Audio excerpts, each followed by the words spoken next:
My dream and what I'd like to see in this world is a world where we can leave our homes and breathe fresh air. We can play in the canals and drink the water from the rivers, and most importantly, where all living beings on this planet can live together compassionately and sustainably.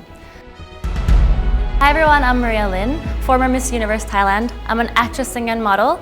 I'm a co-founder of social enterprise SOS Earth, ambassador for food systems of World Animal Protection, and I am currently exploring insect-based proteins. I am the last born of 3, but I grew up quite alone because my brothers left for university when I was quite young. This might be a big reason why my mom sent me to do a lot of activities. My dad also was very adventurous, so he would also take me on a lot of adventures. He forced me to get his diving license with him when I was 11 years old, and I was someone who was deadly afraid of the wild. When I would go into the forest, I was scared of everything. When I went diving, I was scared of also everything. And I didn't realize how lucky I was until now, where I'm super grateful that I got to experience all of these things. The fact that my dad took me on all these adventures and experienced a lot of parts with nature, it was always at the back of my mind. The point that sparked my interest in the environment really happened when I was in university. When I went for my first year abroad, I studied in the Netherlands. And we would walk to school every day, we would bike, we would spend time in parks. And this is when I really started caring how outside was like. Because when I came back to visit Thailand, I realized we couldn't spend that much time outside in Bangkok. There was a lot of cars, so much pollution, time was spent in department stores, and I felt like this wasn't right. This didn't feel natural to me. 3 years after that, when I was 24, a lot of things started happening to my health. And I realized that this was a direct cause from the pollution that was outside, from the food that was not clean, that was filled with chemicals, from my own lifestyle that was quite unhealthy as well. And when my mom's health, someone that I loved, was starting to get affected as well from the pollution, from things that were outside, this is when I realized that something needs to change in order to protect our environment, not just for myself, but for the people that I love. I think in Thailand we actually have a lot of people who are still very connected with nature. We have a lot of wisdom about the forest, about ancient herbs or medicines, and even Buddhism that actually has a big foundation within and from nature. For example, how a forest fire in one area comes from the fact that we eat meat in another, or the fact that holding a cloth bag isn't what's going to save the environment, or how all of us actually has a role to play, even businesses, in how trash ends up in landfill. We still have a lot to learn about the connectedness of everything. And this is something that should be very easy because in Thailand we actually have beautiful nature. We have great national park. In general, Thai people really care, but we might have been swayed along the lines to live in a more consumeristic society and a more materialistic society, which has made us end up here today. So some of the projects that SOS Earth has been involved in ranges from air pollution to forest fires to trash segregation, trash in our canals, and biodiversity. It is so diverse because the environment is really everything around us. We started off with a more problem-based mindset where there's this problem here, how do we fix it? There's this problem here, what do we do? But we realized that it's hard to go like this because no one wants to consume negative news. There's already so many bad things happening in the news today. So we started switching our mindset to something more solution-based. So now we're really focused on finding the solutions that are out there and presenting that to Thai people and seeing who wants to come help us, who wants to help fund a certain cause, or who wants to help a certain cause in a different area. And there's really something for everyone. The most recent thing that we've taken part in is really pushing for cleaner air. Air pollution is a silent killer, and it's something that's really affecting a lot of people that we love and our society as a whole. We've managed to fund over 150 schools in the northern region with air filters. The reason we have to provide these nurseries with air filters is because they spend their time at the schools 8 to 9 hours a day, 5 days a week. And when inhaling the fumes from the air pollution, or PM 2.5, it has a really negative impact on their health. Also a negative impact on their IQ. And we thought that, while we're still pushing and helping organizations such as Thailand Clean Air Network to push the Clean Air Act, we also have to do something now. So that's where the air filters come in order to provide these kids with air filters and cleaner air in their schools for 5 days a week. So here are my 5 key takeaways for you to find your path to sustainability and how to drive it in society. Because there are really so many solutions that are already out there that you can play a role in. So here's how you can play a role. The first key takeaway involves drawing a Venn diagram of 3 circles. The first circle, I would like you to draw and ask yourself, what are your passions?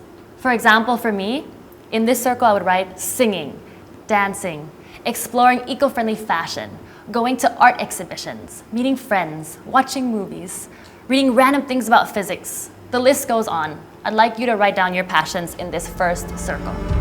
So the second key takeaway is the second circle. This is the first one, now you're in the second one. I want you to ask yourself, what are you good at? For me, I would write down, I'm good at connecting. I'm good at bringing people together.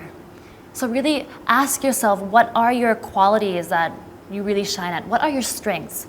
Maybe what are the classes at school that you do good at? Or what are the things that you get compliments on? Write that down in this circle.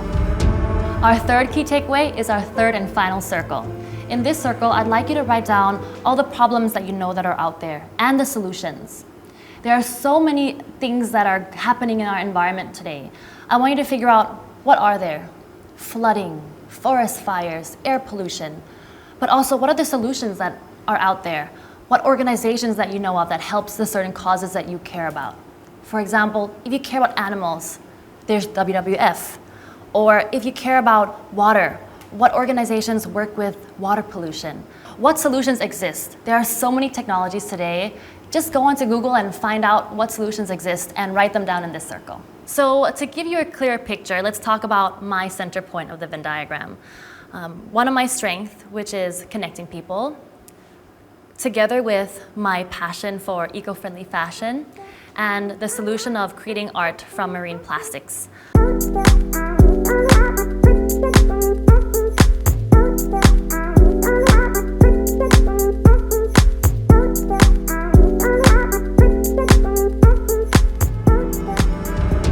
So the fourth key takeaway is now time to reflect, looking at the center of the Venn diagram where everything intersects. What is in that point? If your strengths were maybe graphic design or organizing events, and the solutions have to do with air pollution, and the things that you love have to do with fashion, how can you incorporate all these in order to help the solutions that are out there? Or how can you incorporate the things that you love, the things that you're good at, to help the organizations that really need help? I think all need help in some form or way. So there really is something for everyone. If you have time, you can dedicate your time, you can volunteer. If you are good with computers, you can do work for a certain organization. Or if you simply just want to donate, that also can help too. So I really think there's something for everyone when you think about sustainability and the environment. So you just have to find your way. Really ask yourself over and over again what your passions are, what you love, and what you want to help, and what you want to see change in this world. Put them into the Venn diagram and find out what is in the core. And I think once you find out and really ask yourself if that's what you love, if that's what you want to help, that will also create energy and passion for you to continue doing that. My fifth and last key takeaway involves accepting failure and starting with yourself. Being able to live more sustainably isn't just about your own life, but it's about all of our lives and about the whole planet. So the changes are big, and this can seem overwhelming. So when you do start with yourself, whether it be the clothes you wear or the food that you eat on the table or how you go to work, don't be too hard on yourself. Accept that you will fail. For example, when I started on my path of becoming a vegetarian, I failed a lot and I blamed myself. I felt that I wasn't going in line with my values and I was really hard on myself. But I tried. And knowing that I tried gave me the courage to keep on going. As you keep trying, as you keep doing, you'll find more people who are also on the same path as you. I think sustainability has become a really big trend today, and everyone wants to do good. Everyone wants to live in peace with the environment. More people that you can share your experiences with, and the more you fail, the more stories you have. So just try, fail, and then try again. And that's the best you can really do. The conclusion I'd have to end with is that sustainability is sexy. In order to live our lives to the fullest and to think about tomorrow, I think that's the way we really have to live. And we have to think about tomorrow. Not only do we have to think about today and our future, in order to have clean water to drink, clean food to eat, or even enough food to eat and clean air to breathe, the changes really need to happen now in order for us to live sustainably. And I think it's all of us as a whole that really has a part to play in how fast these changes can happen.